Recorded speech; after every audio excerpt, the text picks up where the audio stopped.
My father came here 1909. That was Jack. And my father, Harry, came in 1912. And the rest of the family, except for Brineville, the oldest sister, she came in. They came in 1914. They got on the boat. Now remember, this is the beginning of World War I. The German skipper stopped the ship. And there were words of turning around. 3 days in the middle of the ocean, in steerage. Can you imagine that? Some of the people, they knew they couldn't go back. They had no way of going back. And so for 3 days, they circled the ocean. Finally, they got a message. This will be the last ship to arrive in America. They went to Ellis Island. The guy there in charge said, "What is your name?" Of course, my father didn't know what he was saying because he couldn't understand a word of English. And they kept saying, "What's your name? What's your name?" Finally, somebody told my father that the guy wants his name. "What's your name?" So my father said, "My name is Pollin." He said, "I can't spell it. Your name is Pollin."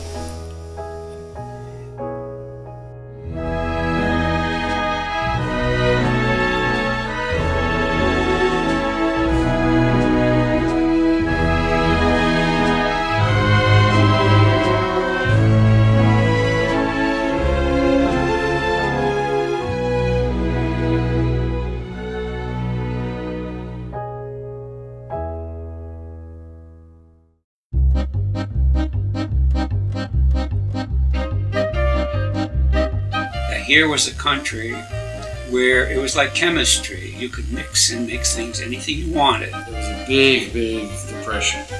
The stock market went down. And so there was hardly any work left in Philadelphia. But my father worked for a couple builders in Philadelphia, and they came to Washington. They said, "Hey, Morris, Washington is depression-proof because the government is there, and we're going to build some houses in Washington. You should come with us." I was 8 years old, and I was extremely sad because I left the whole family. We were the only ones to move at the time. Well, Morris was the first, and then there was, and then we moved across the street. Jack needed a place, or he wasn't doing as well. Morris got Jack down here. And then when Becky Cooper wasn't doing that well, he got Becky Cooper down here. And then when Lou Richmond, Gertie Richmond weren't doing that well, they came down here. My father was successful and very, very generous to his family, and started bringing some of the members of the family, helped them bring them here, and put them all in business. He actually put most everyone in business. Small southern village. It didn't go beyond Rittenhouse Street in northwest. It didn't go beyond 3rd Street northwest. There was a Tacoma, Maryland, but that was way on the outskirts, way out. And people went there for a Sunday day. This was in 1935 when I came to. When I came to Washington, I was 8 years old. The first thing I did was break my arm. The first day we moved here, my mother farmed us out with cousins while she dealt with the movers.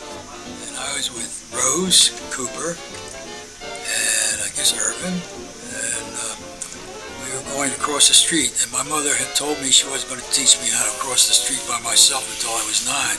Well, I was only 8. So Rose and my other cousins crossed the street. Quackenbush Street, they lived on. And they said, "Come on, Albert." So I did, and I ran right into a car. Uncle Harry and Aunt Becky lived across the street. Irving and Big Abe, we called him Big Abe. They used to call me Little Abe, and he was Big Abe. So Big Abe and Jack, who were about the same age, and Irving and I were about the same age. So we bonded. Did they tell you about the football games we had? And Irving and I, who were the 2 younger ones, used to play Jack and Big Abe in football. Of course, we were much better than they were, and they were older, so we would always beat them. We won every game we played. Transportation was by taxi. You also had streetcars. Car tokens were 4 for 30 cents. But you could get all the people in the world in a cab for 25 cents. And they came to your house. We lived about 7 or 8 blocks, maybe 9 blocks from Griffith Stadium, where the Senators, the baseball team, used to play. I used to come home every night, get a quarter from my mother, and then go run to Griffith Stadium and sit in the bleachers and watch every game. And I would look up in these good seats and say, someday maybe I will get a good seat. The morning of August 6th, 1935 AD, I was told to go out of the house. I don't think you were born in that house. I see no scientific evidence other than Irv saying, my mother said he was born by me. It is not scientific evidence for me. And you can see that he had the benefits of being born in our house. Look at him today. Got PhD and all the other credentials to show for it. I had to take it. I don't recall on that one. If you were a Pollin, you were invited to all bar mitzvahs, all weddings, all events. Social life was family, and that's what I remember most of all. Grandma wasn't allowed to stay in Spring Road. And every day, I worked with my father.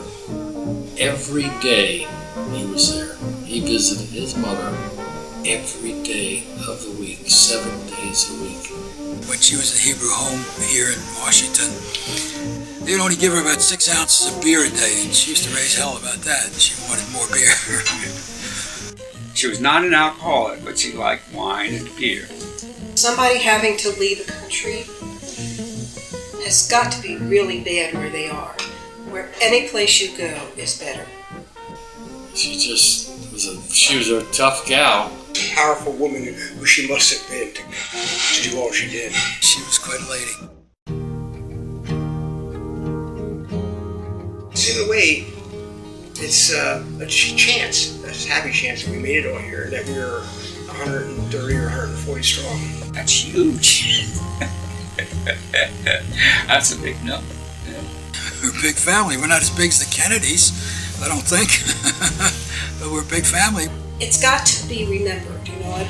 I think we should remember the pogroms, and as a family, we should remember our blood. Now we lost 3 cousins just recently. Rose, and Lil, and Irving.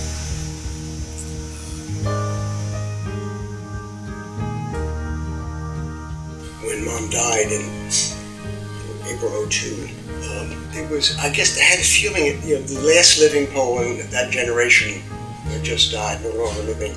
Being the old guy, I feel a sense of responsibility. I hope that our kids and grandchildren and their grandchildren will be close to the family. That they will know the family and be close to them. Because all of us have friends. All of us have acquaintances. All of us have close friends. But it's not the same as family. It's not the same as family. And when there's a crisis and when we really need somebody, you turn to the family. And that's the way it is. This is what we knew of our parents, and as told by the generation that knew them personally. 3 generations from now, they won't have had contact with me, let alone my parents. But this is what we believed in. This is the family ties we had. These were your roots, and if you keep it, this family tradition in some degree or other, I think a lot of people find it rewarding.